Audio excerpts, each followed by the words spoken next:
Hi, my friend, it's Pat Sloan here. It is Tantalizing Tabletopper Sampler Day. Yes, say that 3 times fast. All right, we are on the second to the last block, which will be right down there on the bottom middle. And according to my color plan, it will be mostly blue. So it'll be a blue reading block, and then we will have one more for the bottom right, and that is a bonus block because, you know, I put the bonus block last because I want everybody to hang in here with me right to the end. So is it working? Is it working, huh? Tell me, tell me. Okay, let's take a look at fabric. Before I show you the block, let's just take a look at fabric. No.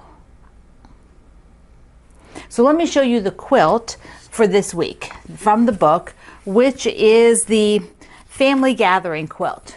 So there it is in the picture, and of course I have the real quilt. I loved making this quilt. The purples and that sort of very light green with them. My backing is green, and there you can see like this sort of open orange peel type quilting design. Yeah, it's sort of like a flower, but that goes like with each block. But look, isn't that? I'll hold it all the way up. Isn't that fabulous? I just, oh, I love it so much. I loved making it. It's a really, really fun block to make. And also for this week, there is a recipe. This is the one recipe in the book, and it is my mother-in-law's apple cake. So let me show you the picture. Here's my mother-in-law's apple cake in the book. And here's a little backstory. My editor for the book, Karen Saltzy, she's like the senior editor for Martingale and a longtime friend of mine. I actually met Karen when I first started teaching. She came and took one of my classes in Gettysburg, Pennsylvania at a show. Yeah. So Karen and I have known each other a long time. And she decided she loves to cook, she loves to bake, so she decided to make the recipe up for the book. So she was our fashion bakery designer for the book. So this is her cake that she made, and I think she made a couple of them. I think she made the first one, and she has a friend who is a professional baker, and she had her friend try it out. So it is well tested, besides my mother-in-law having made it a zillion times, and myself as well. So I have also made it. So this is Madge's apple cake.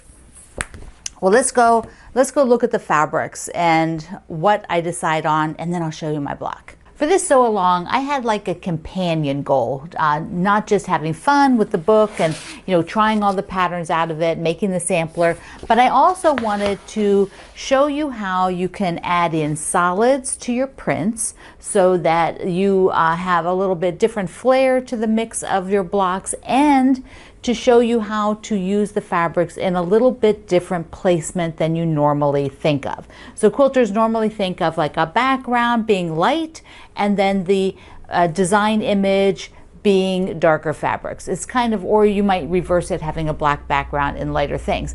But I'm looking at using a lot of the prints from Birdsong as backgrounds and showing you how amazing they can be, so that you might change your mind as you're making blocks in the future and look at your fabrics a little bit differently, play around with them a little bit differently. So let's take a look at the original first. I've got it here. All right, so on the original, there is this strong image, which is a darker purple. I used the same little stripe with the purple flowers for all of the blocks. And then a background for each block was all the same. So this is all the same light. And then when I did the next block, a different purple, the same green, and a different background, which is still light. It's all in this cream tones. And then once again, same thing, different background, different purple. So that's where the light is. So, you know, that's kind of how we all work with blocks like this. I think that's our sort of go-to way of imagining a block. So let's look at my fabric options. I am going to do that strong image, and I'll put this here so we can see it there, the edge. So I will be doing the strong image with the blue. So that will be, this part will be blue. And then I can look at this surround. Remember, I'm just doing one block, so I don't really have to be thinking, oh, it's all going to repeat like that, which does look amazing. So if I wanted to maybe use this print that's a bigger print next to the chain, so this would be like the circle, the center. You can sort of mock it up by using the center. So there's the center, and this would be around it. And then what background? So I could use this light as a background. There's enough contrast, but if I went with the other more white base, this is as a very light blue. But this has a bigger image, but it has a white base. So they do have different feels. They're not the same print. Much smaller scale, much tighter scale, bigger scale, but white background. So here are those two next to each other. And this would be a low definition. That's a low definition here for that sort of box behind there, which in some ways mimics the original because they're not a high contrast. They're sort of to recede back and not be popping towards you, that box. What pops towards you is that X that's there, this image in the purple. So another option might be the stripe, because the problem with the stripe and the solid is that they also are fairly close. So, it's okay. They're fairly close in color. It's okay. Maybe the little dots would be better. See, now that's better. That gives you more contrast. And then here I could even play back with that smaller scale if I wanted to, which would be the background of the block. But I'm going to look at another option, because these are still kind of what I would call safe options. They're easy to visualize. So I want to try something a little bit different. I'm going to take the green and do that as the sort of around the center circle. And then what if I use this as the background? And I've used this as a background. Did I use it in one of the blocks yet? No, I've used it within the blocks, but not as a total background. So I think this is really, really fun. The reason it's going to, I think, work really well, until I sew it up, I'm not 100%, but I can visualize it, is because this is a solid. Because this is a solid, it is going to pop off that surface really, really well.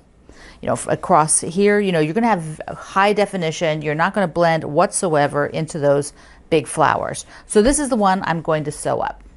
So here's how it turned out. The solid blue is so nice and strong and clear and crisp that you definitely get that image. You do not lose it with this dark blue. Particularly since it's a solid even. It just is perfect. Now the green is a little bit more, sort of muted background, very much like the original quilt, which is what I was looking for.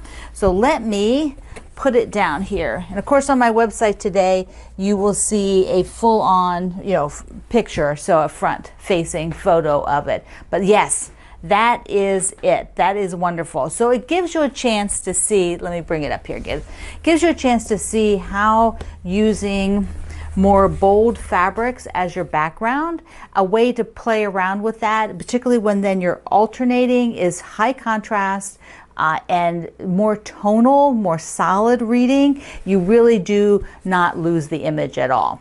You can see I decided on my sashing for the above here, for here, and down below. I got that sashing fabric and I did a few auditions. So I want to show you that process and how I thought through what colors would work and not having to make any adjustments, really using it as is. Here are the solids done in the same sequence as the strips. And I don't know, I think because they're fatter, they're wider, these squares, than the strips are, it's not giving the same effect. So I would think I would maybe need to make them skinnier, and I just don't know if I want to do that much work. So let me try some blue fabrics up here as squares. Here's the blue stripe alternating checkerboard across. I'm liking the blue, but I'm thinking it needs to be a different blue fabric, a little bit lighter. So let me try a lighter one. The lighter blue is looking better. That is looking so much better. And this is the dots, so it's the same blue that's actually up there. I'm going to try it with even the lighter blue, that one. And here is that light blue. I think that's it. Ring the bell, bingo. This is it. I like that light blue. I like it because it's just not a focus, but it gives a little bit of interest along that edge. And okay, so I'm going to go with that one. So another thing I have to show you for the tabletopper book is today at my website you can download a updated inner and outer border, the final inner and outer border for the quilt. I had some math errors on there. Holy cow, I have no idea. It looked like I copied it from somewhere else. I mean, they're wrong. So wrong. So you need to download this page. I also will have it at the project page and it will be there. So I know that you all measure first before you cut anything. You measure your actual quilt before you go cutting these pieces. But I certainly want to have the number that it should be. But you know that you should be measuring your own piece first to do your inner and outer borders and deciding the length and the size that you ended up with. So this is a page you need to download. Now today is also Socialites Day, and so for the next couple of weeks there'll be an overlap, and sometimes that's going to happen through the spring. I think I will have more than one sometimes sew along on the same day. I try not to do that because then it's too many, but sometimes they're overlapping like this, and that's just the way it is. So this is the block for week 2. And it's by Susan Aki, and it's called the Tussie Mussy.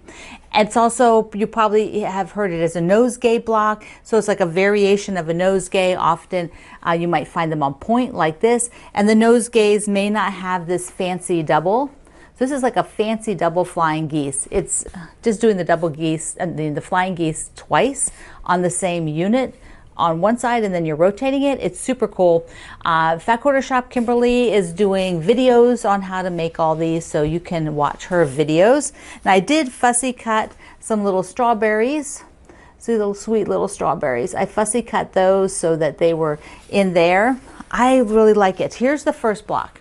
So I'm still in that honeymoon period with the sampler where I can just make anything I want from any of those fabrics in the bin, because the bin looks great together and I don't have to have any sort of cohesive plan. And because this has some distinctive shape to its border with those kind of stars within stars, which will have my blue, red and tan, or brown fabrics, kind of that brown. Inside, these blocks can all kind of play around with the color. I'm doing the 6-inch block, and here is my tip for today, is to get a highlighter that you can really see and mark your 6-inch block on there. Or if you're doing 3-inch, mark around the 3-inch or mark around the 9-inch, because it is so easy to glance at this and get in the wrong column. It's okay if you made it too big, you can cut it down because you'll figure it out. But if you made it too small, you're going to be cutting again. So you don't want to be doing that. So highlight it. I don't know. It worked for me. I thought it was quite marvelous. Let's see. Oh, I think you want to know about thread. The thread is on sale at the Fat Quarter Shop. There is tons and tons of thread on sale, including my thread box. And so you can get a really, really good price on lots of different threads. There's floss, there is different weights of threads. So the link is down below and at my website today. And thank you for using my links. Every time you use one of my links, no matter what you purchase at that website, it helps my small family business, helps Greg and I. And if you don't know what stores we work with, you can go to the top of any page at my websites, because I have 2 websites, and it says store or shopping, and that will take you to all the people that I work with. So you just start the link there. Anything you purchase is accredited to my account. So I hope you get some thread. This ends on Sunday night, so you have to get your thread order in. Okay, I have a little mail call. This is from, it's from Vicky. It's from Vicky in Canada. Look how beautiful this is. I love this card. And she sent me some horse fabric from my niece's horse quilt. Isn't this great? My niece is going to love that. Love it, love it. So I am definitely going to work on this in December and January, because her birthday is at the beginning of February. So by the middle of January, I can get it quilted and I can ship it to her. She lives in North Dakota. And then Vicki also sent me a selvage that is German. I have never seen German. Here's the other half. Isn't that awesome? So this is going in the selvage quilt. Definitely. It's going right on the top of my sewing machine to be used next, because I'm on the last block from the selvage quilt now. And then I have the border. And Vicki sent me along some Starbucks. Mwah! Thank you so much. Okay, let me show you real quick. I got the borders on the spooky sampler. I mean the spooky box, sorry. I got the borders on the spooky box. Ta-da, ta-da, ta-da! Oops, he's upside down. The ghosts are flying upside down. We can't have that. Ta-da! So here's what I did. Look at that. Look, look, look. And here's the corner. What I did, I just did a box, and I used almost every single bit of this spider web that Nancy sent me. Holy cow. Almost every bit. Like, I'll show you. I kept what was left. This is all that was left. These two squares and this. That was it. I was very efficient. Very efficient. Now, if you want a spooky box, you can still get them, because they're running low, but they'll be there till they're gone. But they're not that many left. You get a coupon in it, which I can't show you the coupon. But you got a layer cake. You've got this great sew tights, which are great for all kinds of. It's a magnet. There's the back of the magnet, but they're really, really tight. So if you're doing English paper piecing, and it's a Halloween one. And then you get thread, and you get wonder clips, and I think that was that it in the box? Yeah, I think there may have been some other information stuff, but you get a little card about what was in there. So it is so good. Let's see, and the threads are all going to be different color. Oh, you got I knew there was something else. You got this, which I have been using. It's a beeswax, and it's the thread potion.